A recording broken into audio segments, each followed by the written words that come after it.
I stood at my kitchen window, staring at the parade flyer on my refrigerator, when I heard my son's voice drift through the phone he'd left on speakerphone in my living room. "Mom's just a burden these days, Claire. We can't have her slowing us down at the parade. Tell her to stay home." Those words hit me like a physical blow. After everything I'd done, all the years I'd devoted to raising him, supporting his dreams, being there for his children, I was now just a burden. Something to be hidden away when convenience demanded it. I looked down at my hands, weathered and marked with age spots, hands that had worked tirelessly for 53 years. And I made a decision that would change everything. I wasn't going to stay home. I was going to lead that parade. My name is Margaret Ellen Whitmore, and at 76 years old, I thought I'd earned a place of respect in my family. For 5 decades I'd been the backbone of the Whitmore household, the steady presence through every storm, every celebration, every quiet Tuesday evening. My late husband Thomas and I had built a life of dignity and service in our small town of Riverside, a community of about 8,000 people where everyone knew your name and your business. Thomas had been gone for 7 years now, taken by a heart attack that came too suddenly, too cruelly. In those 7 years I'd leaned on my son Daniel and his family, believing that the closeness we'd always shared would sustain us through my golden years. I was wrong. The Riverside Summer Festival was the town's biggest event, held every year on the first Saturday of August. It celebrated our town's founding in 1887 and brought together everyone from the oldest families to the newest residents. The parade was the centerpiece, winding through Main Street with floats, marching bands, vintage cars, and community organizations. This year marked the festival's 138th anniversary, and the planning committee had outdone themselves with the theme Generations of Riverside, honoring our roots, celebrating our future. Daniel, as the owner of Whitmore Construction, the company my husband had built from nothing, was sponsoring the largest float in the parade. He'd been elected Grand Marshal, a position that would put him at the very front, waving to crowds, giving speeches, representing everything successful and admirable about our town. And apparently, having his elderly mother visible would ruin that image. I walked slowly to the living room where his phone still sat on my coffee table. Its screen dark now, but its betrayal complete. Daniel had stopped by that morning to drop off some groceries, a weekly ritual that I'd once thought was about care but now suspected was more about obligation and appearances. He'd forgotten his phone when he left, and I'd planned to call him to come back for it.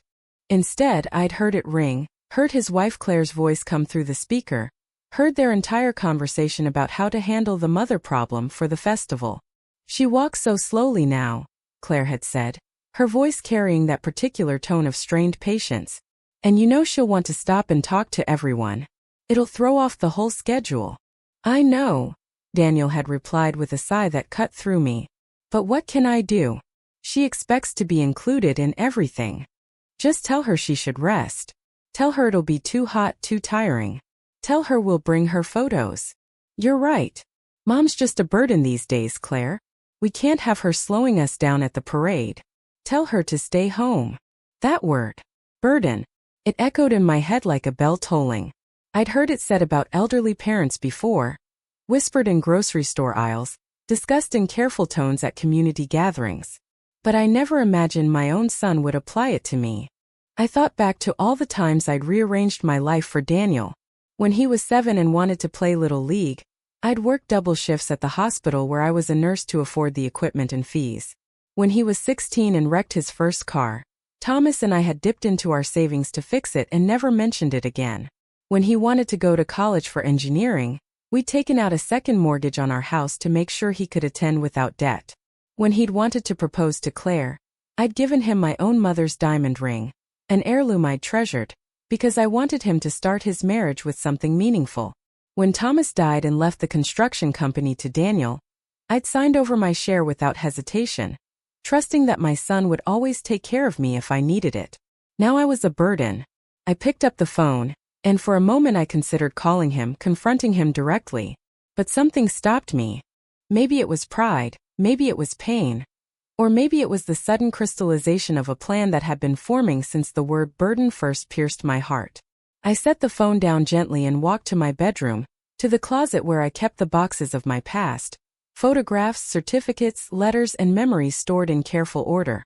I pulled down a box labeled Riverside Women's Auxiliary 1970 to 1995 and opened it slowly. Inside were decades of my life in service to this town. Photos of fundraisers I'd organized, certificates of appreciation for volunteer work, newspaper clippings about initiatives I'd led. There was a picture of me at 32, standing in front of the new children's wing at Riverside Community Hospital, which I'd helped raise $80,000 to build. Another showed me with a group of women, all of us wearing matching t-shirts, at the opening of the Riverside Food Bank in 1983. I'd been one of the founding board members. There were letters from families I'd helped through my work with the Crisis Intervention Center, thanking me for being there during their darkest hours. For 25 years, I'd been one of the most active volunteers in Riverside. Before that, I'd worked as a registered nurse for 30 years, including 15 years in the emergency room where I'd helped save countless lives. I'd delivered babies in cars on the way to the hospital, talked down suicidal teenagers, held the hands of dying patients who had no one else. After I retired from nursing, I'd thrown myself into community service with the same dedication. I'd organized coat drives, served meals at the homeless shelter, tutored children struggling in school, visited isolated seniors in nursing homes. The irony wasn't lost on me. I'd spent years visiting isolated seniors, and now I was becoming one myself. But as I sat on my bedroom floor surrounded by the evidence of my life's work, something shifted inside me. The hurt didn't disappear, but it transformed into something else, determination maybe, or defiance. Daniel thought I was a burden who should stay hidden. The town might have forgotten what I'd contributed over the decades, but I hadn't forgotten. And I wasn't going to fade quietly into the background just because my son found my existence inconvenient. I pulled out my laptop, yes, I knew how to use technology despite what my family seemed to think, and began to research. The parade committee information was on the town's website, including the roster of participants, the schedule, and the application process for special roles. I scrolled through pages of information about float designs, marching orders, and performance groups. Then I found what I was looking for. A small notice at the bottom of the parade page about a last-minute opening for a role that hadn't been filled. The Legacy Grand Marshal position. According to the notice, the parade committee had created this special role to honor someone who embodied the festival's theme of generations of Riverside. Honoring our roots, celebrating our future. The Legacy Grand Marshal would ride in the second position in the parade, immediately following the current Grand Marshal, my son Daniel, in a restored vintage car, and would be introduced before the main ceremonies began. The committee had been looking for someone but hadn't yet made a selection. Applications were due by the end of the week, just 3 days away. I read the requirements. Must have demonstrated long-term commitment to the Riverside community through service, leadership, or contribution to the town's welfare. Must be willing to participate in pre-parade publicity and ceremonies. Must represent the values of community service, dedication, and generational connection that the festival celebrates. I fit every single requirement. For the first time since I'd heard my son's cruel words, I smiled. It wasn't a happy smile. It was the smile of someone who'd been pushed too far and had finally found their footing. I opened a new document and began to write my application, detailing my decades of service, listing the organizations I'd worked with, describing the initiatives I'd led and the lives I'd touched. I attached photographs and scans of commendations. I wrote about what Riverside meant to me, how I'd raised my family here, how I'd given my working years and my retirement years to making this town better. When I finished, it was nearly midnight. My application was 15 pages long, thoroughly documented, and utterly compelling. I attached it to an email addressed to Caroline Henderson, the festival committee chair, and hit send before I could second-guess myself. Then I closed my laptop, looked at the ceiling, and whispered to Thomas wherever he was, "Watch this, my love. Your son thinks I'm a burden. Let me show him what this burden can do." The next morning, I woke to a phone call at 7:30. It was Caroline Henderson, and her voice was breathless with excitement. "Margaret Whitmore? This is Caroline from the festival committee. I just read your application for Legacy Grand Marshal, and I have to tell you, I'm absolutely stunned. I had no idea about half of what you've done for this town. My mother mentioned you helped her when she was going through her divorce in 1989, you connected her with resources and even helped her find a lawyer. That changed her life. I sat up in bed, my heart beginning to race. I remember your mother, Caroline. Susan, right? How is she? She's wonderful, and she's going to be thrilled to know you applied for this. Margaret, I want to be transparent with you. We've had a few applications, but nothing like yours. The committee is meeting tonight to make a final decision, but between you and me, I can't imagine choosing anyone else. Can you come to the community center tomorrow at 10 for a formal interview and photo session? I'll be there, I said, my voice steady despite the emotion welling in my chest. Wonderful. And Margaret? Thank you. Thank you for everything you've done for Riverside. And thank you for reminding me that we need to honor people like you better than we have been. After we hung up, I sat in bed for a long moment, processing what had just happened. Then I got up, showered, dressed in my favorite blue blouse and gray slacks, and made myself a proper breakfast. I was scrambling eggs when I heard the front door open, Daniel's voice calling out, "Mom? You here?" "In the kitchen," I called back, keeping my voice neutral. He appeared in the doorway, looking slightly sheepish.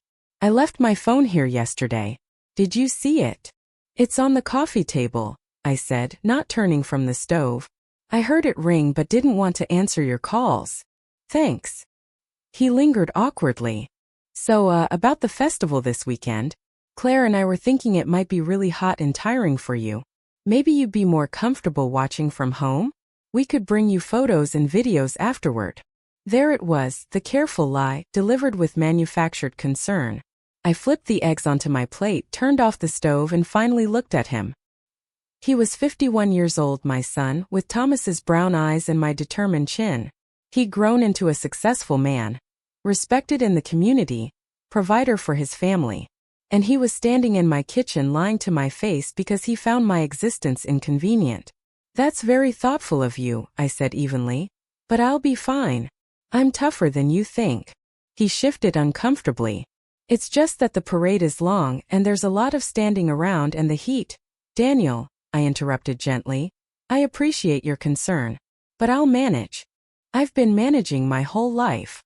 Something in my tone must have warned him not to push further. He nodded, grabbed his phone from the living room, and left quickly, calling out a hasty goodbye. I sat at my kitchen table, eating my eggs slowly, and thought about how strange it was that he couldn't see me clearly anymore. Somewhere along the way, I'd stopped being his mother, the strong woman who'd raised him, who'd worked full-time and still made his favorite meals, who'd stayed up late helping with school projects and woken early to drive him to sports practices, and had become just mom, an elderly obligation, a burden. That afternoon, I did something I hadn't done in months. I called my friend Dorothy Mitchell, whom I worked with at the hospital decades ago. Dorothy was 79 and had retired from nursing the same year I did. We'd stayed close for years, but lately I'd let the friendship lapse. Partly because I'd been feeling more isolated and partly because Dorothy lived on the other side of town and I didn't like asking for rides. "Margaret Whitmore."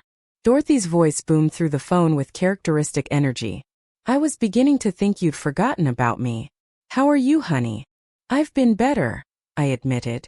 "Dorothy, do you have time for coffee? I need to talk to someone." "Come over right now. I just made banana bread, and I've been dying for company."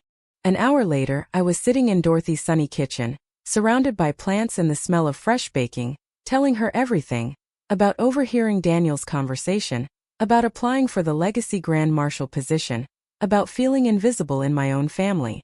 Dorothy listened with the fierce attention that had made her an excellent nurse, nodding occasionally, her dark eyes flashing with anger at the right moments. When I finished, she reached across the table and gripped my hand hard. "First of all, Daniel is being an ungrateful fool, and someone needs to tell him so. Second, you are absolutely doing the right thing. That boy needs to be reminded who his mother is and what she's capable of. Third, if you get this position, and honey, I'm going to help you prepare. We're going to make sure you look absolutely stunning, and that every single person in Riverside remembers Margaret Whitmore." "I don't want to be vindictive," I said quietly. "I just want to be seen." "Then we'll make sure you're seen," Dorothy said firmly. "Now, tell me about this interview tomorrow." We spent the rest of the afternoon planning. Dorothy, it turned out, knew 2 of the committee members personally and offered to call them with her enthusiastic endorsement. She also insisted on taking me shopping for a new outfit for the interview, something that projected confidence and dignity without trying too hard. We went to Miller's department store downtown, where I hadn't shopped in years, and found a beautiful cream-colored dress with a subtle floral pattern. It was elegant without being fussy, age-appropriate without being frumpy. "You look like Jackie Kennedy," Dorothy announced when I modeled it for her. Classy, strong, and absolutely not a burden. The next morning, I arrived at the community center at 9:45, dressed in my new outfit with my silver hair freshly styled and my mother's pearl earrings in my ears. Caroline Henderson met me in the lobby with a warm hug and ushered me into a conference room where 4 other committee members waited. The interview lasted an hour, but it didn't feel like an interview, it felt like a reunion. 2 of the committee members remembered me from various community projects over the years. One woman, Janet Calloway, started crying when she talked about how I'd helped her daughter through a difficult time at the crisis center 20 years ago. "You probably don't even remember," Janet said, wiping her eyes. "But my daughter Sarah was 14 and going through a terrible depression. You spent hours with her just listening, helping her find resources. She's 34 now with 2 kids of her own, and she still talks about the nurse who saved her life." I did remember Sarah. A quiet girl with haunted eyes who'd gradually opened up over weeks of patient conversation. "I'm so glad she's doing well," I said, my own eyes stinging with tears. At the end of the interview, Caroline asked me to step outside for a moment while the committee deliberated. I waited in the lobby for less than 5 minutes before Caroline emerged with a huge smile. "Margaret, we'd be honored if you would accept the position of Legacy Grand Marshal for this year's Riverside Summer Festival." I accepted, and then everything moved very quickly. The committee wanted to announce the selection that afternoon to give maximum time for publicity. A local photographer came to take official photos of me. A reporter from the Riverside Gazette arrived to interview me for a feature article that would run in Friday's paper, the day before the festival. I answered questions about my years of service, my motivations for staying active in the community, what Riverside meant to me. The reporter, a young woman named Jennifer who couldn't have been more than 25, seemed genuinely moved by my stories. "My grandmother lives in Elmwood," Jennifer said when the interview ended, "and she's always talking about how invisible she feels now. I think this story is going to mean a lot to people like her. Thank you for being willing to be so public about your contributions." That evening, the festival committee posted the announcement on their Facebook page and website. Within hours, it had been shared dozens of times. Old friends from my nursing days began commenting with memories and congratulations. People I'd helped decades ago chimed in with stories I'd half forgotten. The outpouring of support was overwhelming and healing in ways I hadn't expected. What I didn't expect was the phone call from Daniel at 9 o'clock that night. "Mom." His voice was tight with barely controlled anger. "What the hell is going on? Claire just showed me that you're going to be in the parade? As Legacy Grand Marshal." "Yes," I said calmly. "I applied for the position and was selected.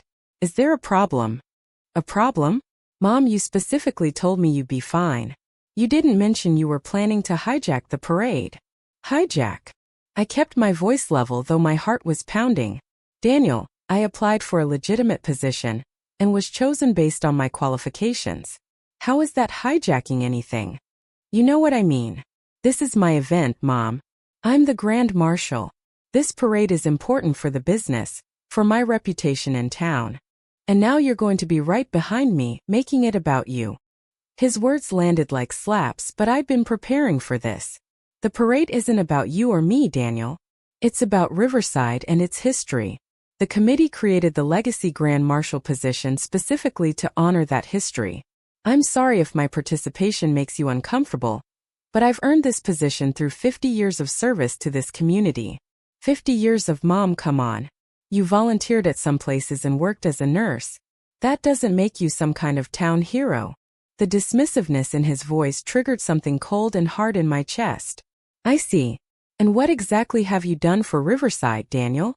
Besides run the company your father built and sponsor a float with company money?" There was a long, shocked silence. We'd never spoken to each other this way. Our family had always maintained a veneer of politeness, of respect, even when tensions simmered underneath. "That's not fair," he finally said, his voice low. "You're being selfish, Mom. This whole thing is selfish." Selfish, I repeated slowly. Tell me, Daniel, when you called me a burden to Claire yesterday, was that before or after you decided what was fair? Another silence, longer this time. Then, you heard that. You left your phone here on speaker. I heard everything. Mom, I didn't mean it the way it sounded. Claire and I were just stressed about logistics and, you meant it exactly the way it sounded, I interrupted quietly. And that's fine, Daniel. You're entitled to your feelings. But I'm entitled to mine as well, and I'm entitled to accept honors that I've earned. I'll see you at the parade. I hung up before he could respond, and then I sat on my couch and shook for 10 minutes, the adrenaline of confrontation coursing through me. I'd never stood up to Daniel like that before. For all my years of strength in other areas of my life, I'd always been soft with my son, always accommodating, always putting his needs first. The habit of motherhood dies hard. But something had broken when I heard him call me a burden, and I couldn't put it back together. Maybe I didn't want to. If you've been feeling the weight of being underestimated, maybe it's time to subscribe and remind yourself that you're stronger than anyone thinks, including yourself. The next 2 days passed in a whirlwind of activity. The Gazette article ran on Friday morning's front page with a large photo of me and the headline Legacy of Service, Margaret Whitmore to be honored as Festival Grand Marshal. The article detailed my decades of volunteer work and included quotes from people I'd helped over the years. The response was immediate and overwhelming. My phone rang constantly with calls from old friends, former colleagues, and people whose lives I'd touched in ways I'd forgotten. Someone created a Facebook event called Celebrating Margaret Whitmore and invited the whole town. Within a day, 200 people had marked themselves as attending. Dorothy came over Friday afternoon to help me prepare my outfit for the parade. I'd chosen a dress I'd worn to Thomas's retirement party years ago. A beautiful royal blue that had always been one of my favorites. Dorothy helped me steam it, polish my shoes, and select accessories. We talked about everything and nothing the way old friends do, and for the first time in months I felt truly seen and valued. That evening, I received an unexpected visitor. Caroline Henderson arrived at my door with a garment bag and an excited smile. The committee took a vote, she announced, and we've decided the Legacy Grand Marshal deserves to look extra special. We reached out to Miller's formal wear department, and they've donated a custom sash for you to wear tomorrow. We wanted you to have it tonight so you can see how it looks with your outfit. She unzipped the garment bag to reveal a gorgeous white satin sash with Legacy Grand Marshal embroidered in gold thread, along with the festival logo and the year. It was elegant and official, the kind of thing that made the position feel real and important. Caroline, this is beautiful, I said, running my fingers over the smooth fabric. You deserve it, she said firmly. Margaret, I want you to know something. Since we announced your selection, we've had an incredible response. People are excited about the parade in a way they haven't been in years. You've reminded everyone what this festival is really supposed to be about. Honoring the people who've built this community. So thank you. And tomorrow you hold your head high and enjoy every moment. After she left, I tried on the complete outfit, the blue dress, the white sash, my pearls, and the matching earrings. I stood in front of my bedroom mirror and barely recognized the woman looking back at me. She looked dignified, proud, important. Not like a burden at all. Saturday morning dawned clear and beautiful. One of those perfect August days where the sky is impossibly blue, and the air smells like cut grass and possibility. I woke at 5:30, too excited and nervous to sleep longer. I made myself a good breakfast, took my time getting ready, and called Dorothy at 7. I'm terrified, I admitted. What if this was a mistake? What if I'm just making things worse with Daniel? Margaret Whitmore, Dorothy said in her no-nonsense nurse voice, you listen to me. You are not responsible for Daniel's feelings. You have done nothing wrong. You earned this honor through decades of hard work and kindness. Today is your day. You enjoy it, you own it, and you let Daniel deal with his own issues. Understood. Understood, I said, smiling despite my nerves. Good. Now finish getting ready. I'll be there at 8:30 to drive you downtown. The parade was scheduled to begin at 10, but participants needed to gather by 9 for lineup and final preparations. Dorothy arrived exactly on time, dressed in her own festive outfit, and drove me to the staging area behind the high school where all the parade floats and vehicles were assembled. The scene was controlled chaos. Dozens of people in costumes, vintage cars being polished, band members warming up their instruments, children running between floats with face paint and excitement. Caroline spotted me immediately and rushed over. "Margaret, you look absolutely stunning. Come with me. I want to show you your car." She led me through the crowd to where a gorgeous 1957 Chevrolet Bel Air convertible waited, restored to mint condition in a soft turquoise color with white leather seats. The owner, a man named Robertson who collected vintage cars, greeted me with a warm handshake. "It's an honor to drive you today, Mrs. Whitmore," he said sincerely. "My mother was a nurse at Riverside Community in the 80s, and she always talked about what a wonderful colleague you were." When Caroline asked if I'd provide a car for the Legacy Grand Marshal and told me it was you, I was thrilled. I was still taking in the beautiful car and Robert's kind words when I heard a familiar voice behind me. "Mom!" I turned to find Daniel standing there in his Grand Marshal outfit, a formal suit with his own sash that read simply Grand Marshal 2025. He looked uncomfortable, his jaw tight, his eyes avoiding mine. "Daniel," I said evenly. "Can we talk?" he asked quietly. "Privately." Caroline tactfully moved away, and Daniel gestured for me to step aside from the crowd. We walked a few yards to a spot between two floats where we had some privacy. For a long moment, neither of us spoke. Finally, Daniel said, "I read the article in the paper yesterday." "I see. I didn't know about most of that stuff. The fundraising for the hospital wing, the crisis center work, the food bank. You never really talked about it. You never really asked," I said simply without accusation, just stating a fact. He flinched. "You're right. I didn't. I've been thinking a lot the last couple days about what you said on the phone, about how I called you a burden. Mom, I was wrong. I was thinking about myself, about how things would look, about convenience and schedules. I wasn't thinking about you as a person, just as an obligation I had to manage. And that was really shitty of me." The apology surprised me. Daniel wasn't someone who admitted fault easily. "Thank you for saying that," I said carefully. "The thing is," he continued, running a hand through his hair in a gesture that reminded me so much of Thomas, "I think I stopped seeing you somewhere along the way. You've just always been Mom, always there, always available. I took that for granted. And when you started slowing down a little, needing more help, I resented it instead of recognizing that you'd earned the right to slow down. You spent my whole childhood taking care of me. You and Dad gave me everything, including the business that's made my whole career possible. And I repaid that by treating you like an inconvenience." My eyes stung with unexpected tears. "Daniel, let me finish," he said, his own voice thick with emotion. "When I saw all those Facebook comments yesterday, all those people talking about how you helped them, how you changed their lives, I realized I didn't even know who my own mother really was. Not fully. I knew you were a nurse, but I didn't know you'd worked in the ER for 15 years. I knew you volunteered, but I didn't know you'd founded the food bank. And I was embarrassed, Mom. I was embarrassed that everyone in town seems to understand your value better than I do." A tear slipped down my cheek and I wiped it away quickly. I didn't do any of those things for recognition. I did them because they needed doing and because I could help. "I know. Which makes you even more remarkable." He took a shaky breath. "Mom, I know I hurt you badly. I know saying sorry doesn't fix it. But I want you to know that I'm proud of you. I'm proud that you're going to be in this parade. And I'm proud that the whole town is going to see what an amazing woman my mother is. And if you'll let me, I'd like to try to be a better son.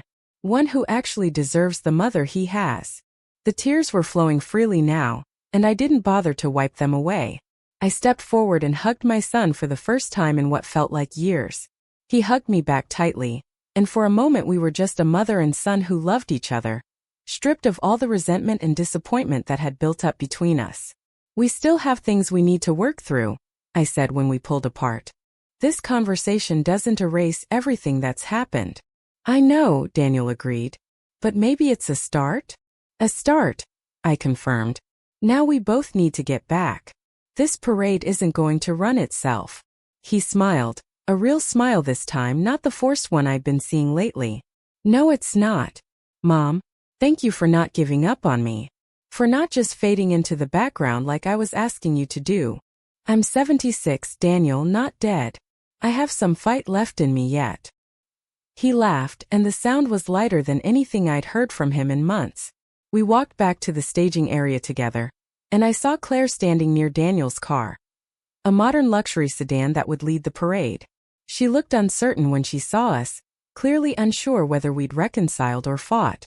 "Claire," I said, making the decision to extend an olive branch, "that's a lovely dress."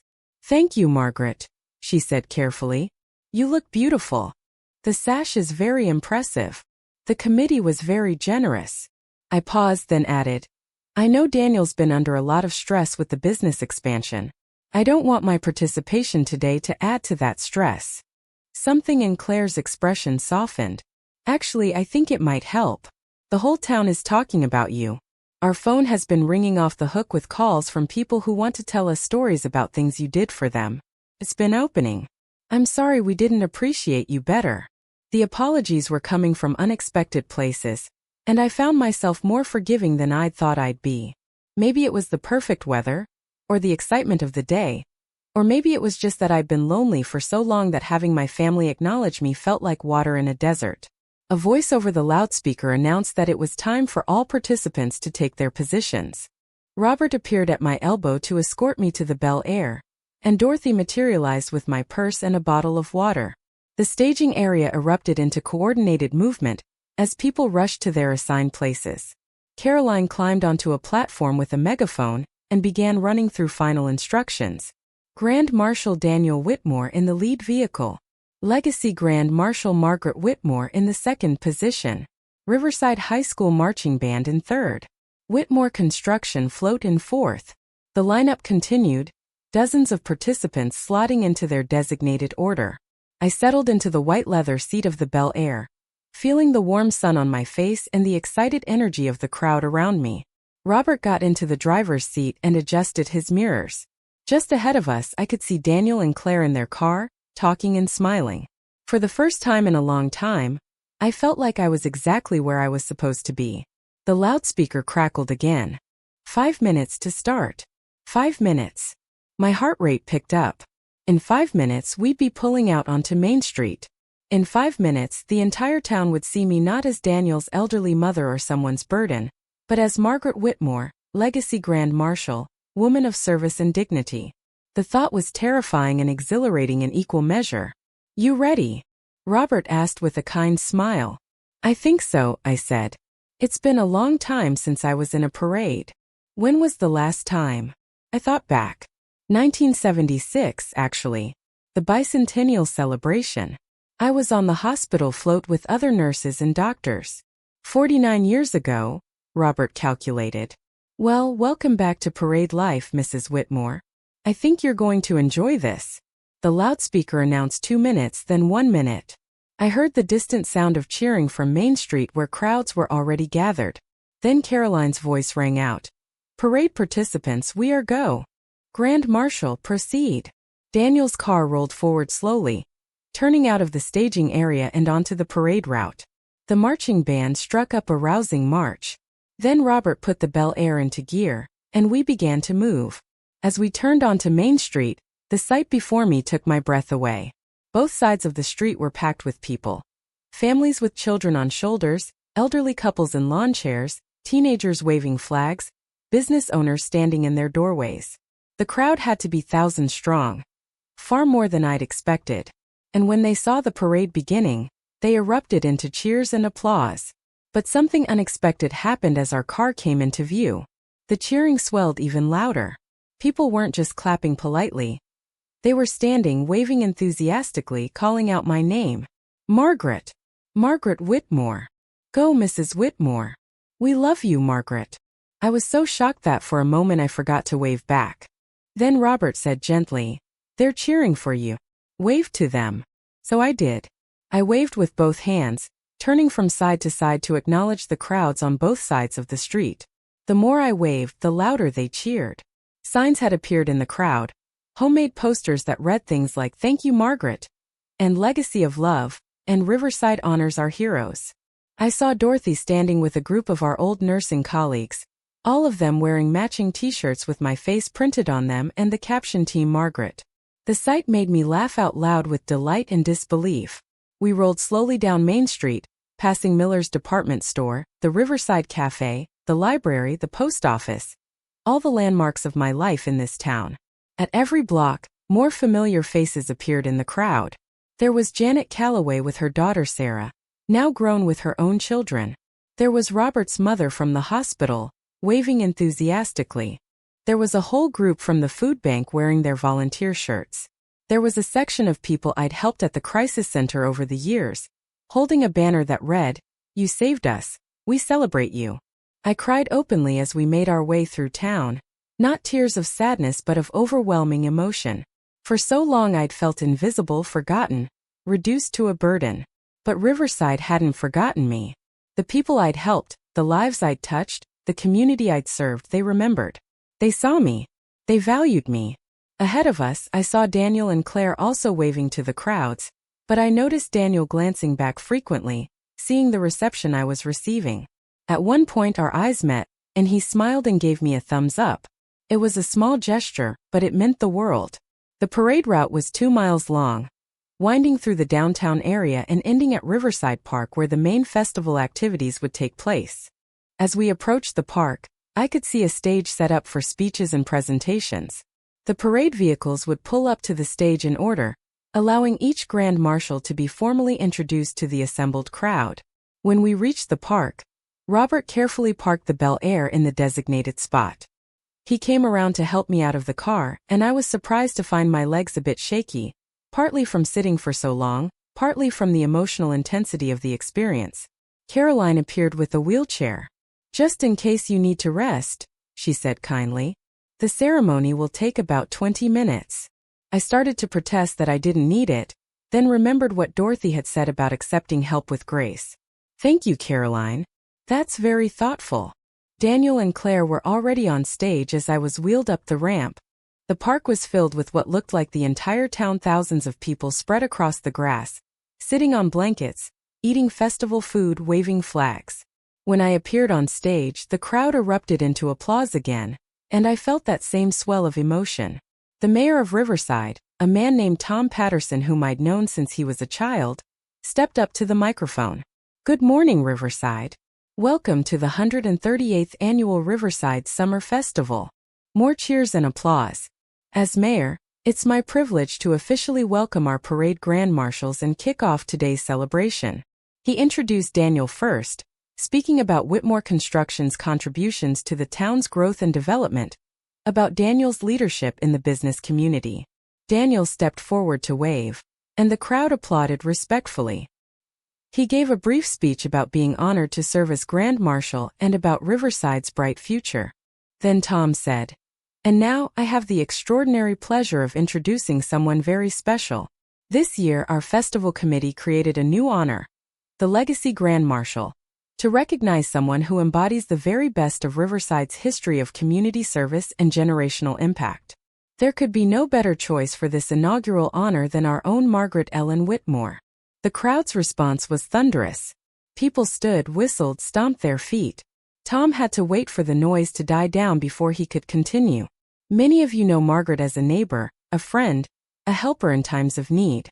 But let me share with you the full scope of what this remarkable woman has done for our town." Margaret worked as a registered nurse at Riverside Community Hospital for 30 years, including 15 years in the emergency room where she helped save countless lives.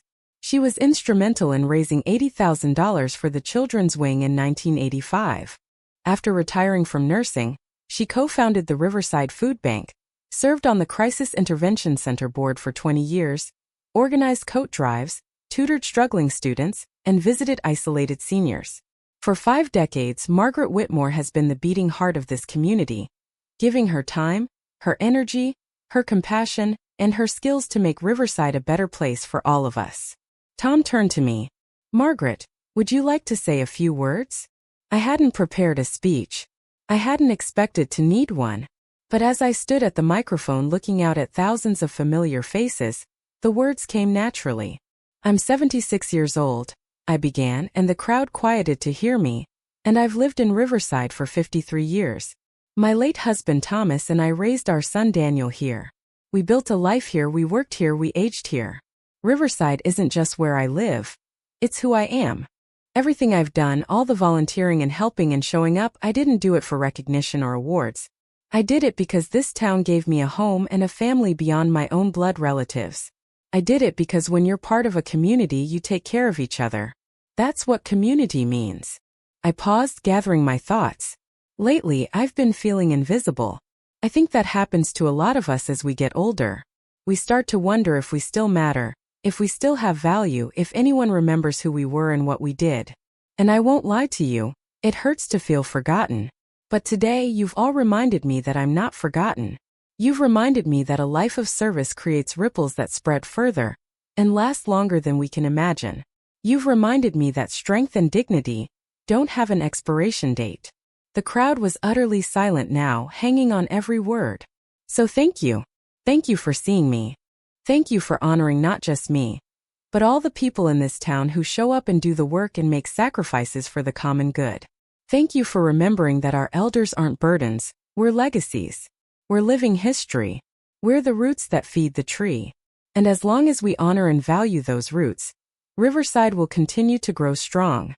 I stepped back from the microphone, and for a moment there was stunned silence. Then the crowd erupted into the loudest applause yet. A standing ovation that went on and on. People were crying. I could see tears on faces throughout the crowd. Tom was crying. Caroline was crying. And when I looked over at Daniel, he was crying too. The ceremony concluded with the presentation of official festival plaques for both Daniel and me.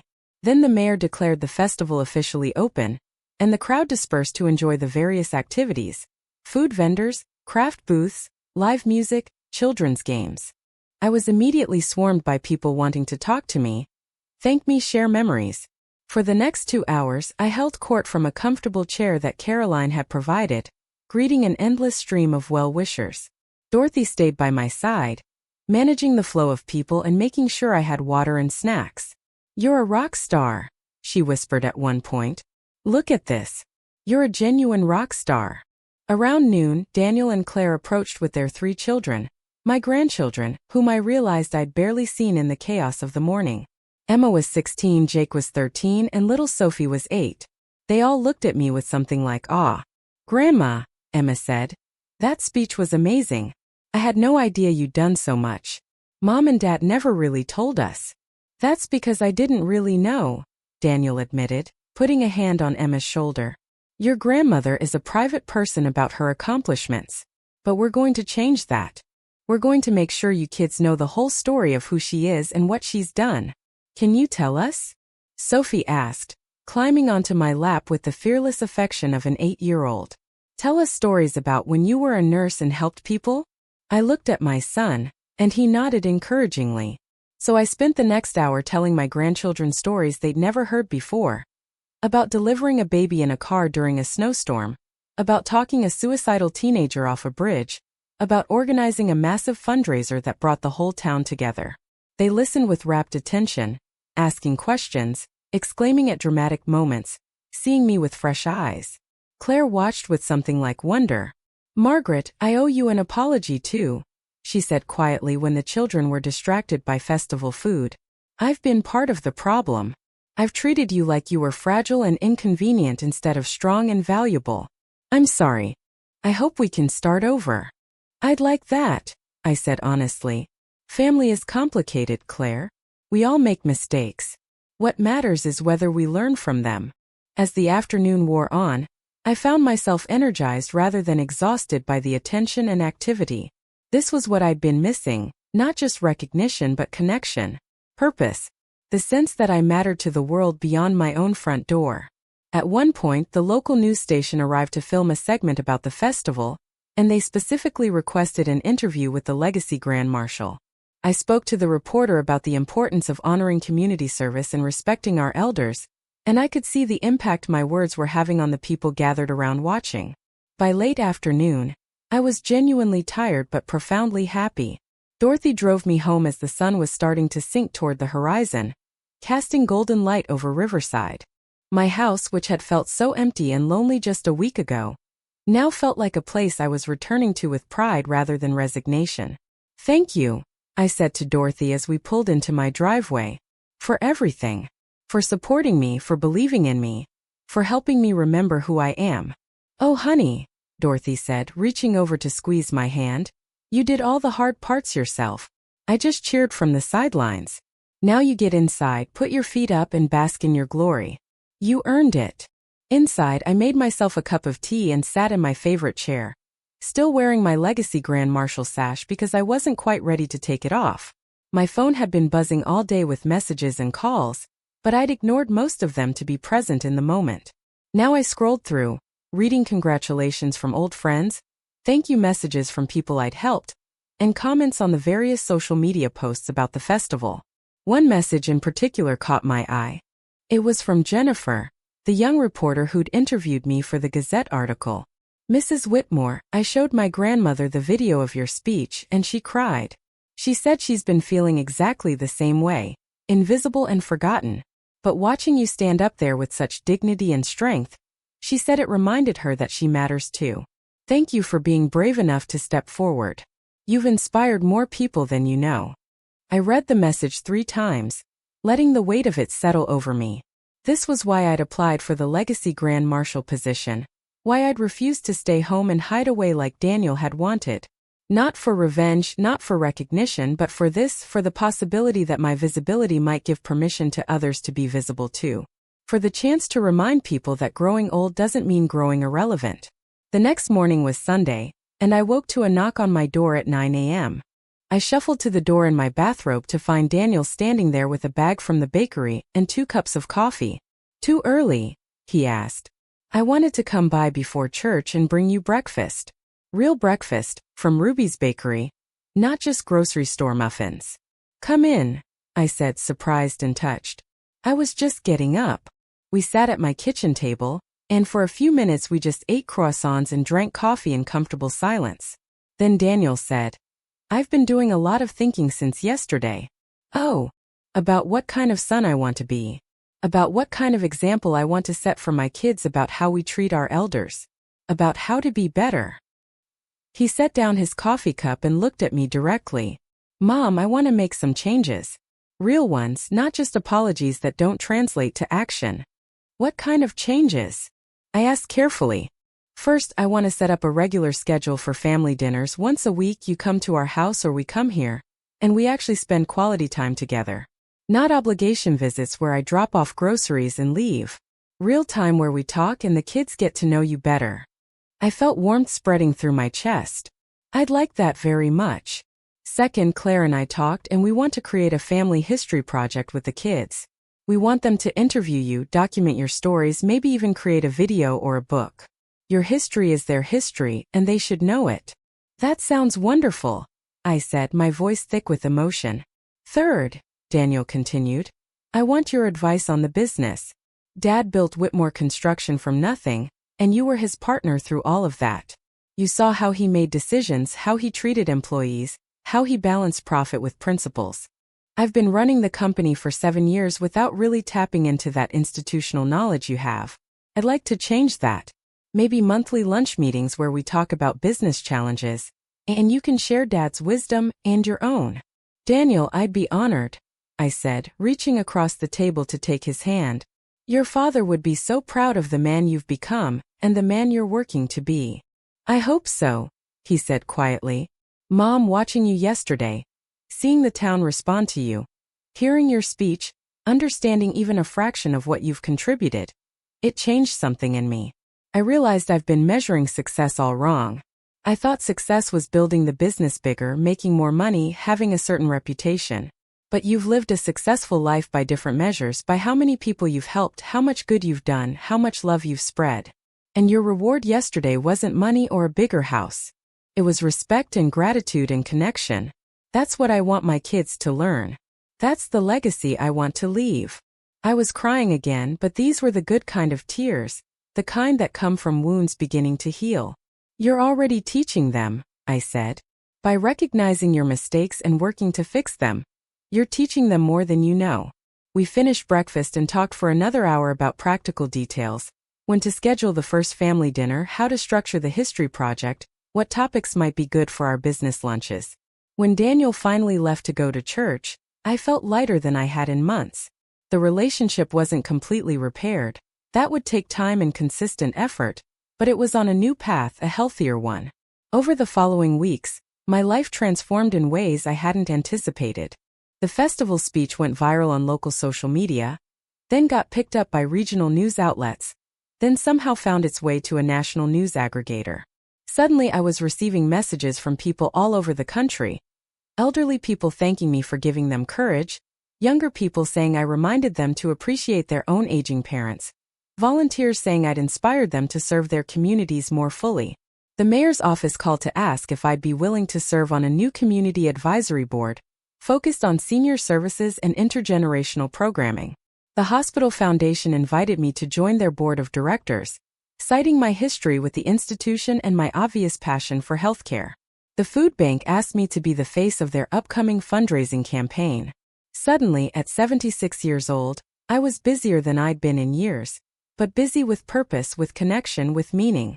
Dorothy and I started a weekly coffee date that became the highlight of both our weeks. We recruited some other retired nurses from our generation and formed an informal social club that met monthly for lunch and reminiscing. Through those gatherings, we began a mentorship program, pairing retired healthcare workers with current nursing students to share knowledge and experience across generations.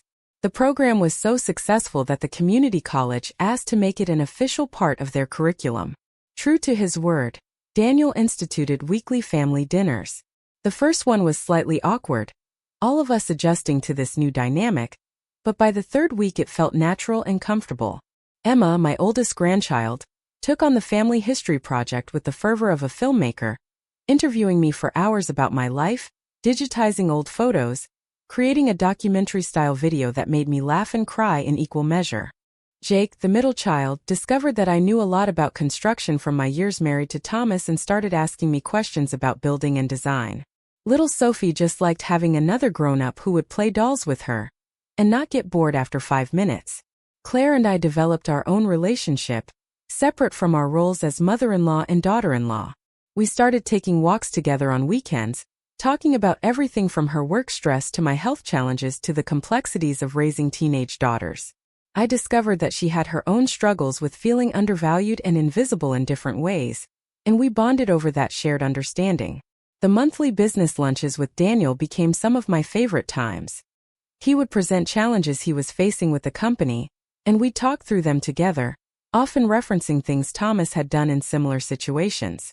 I found that I had more business wisdom than I'd realized, and Daniel found that involving me in his thinking process actually helped him make better decisions.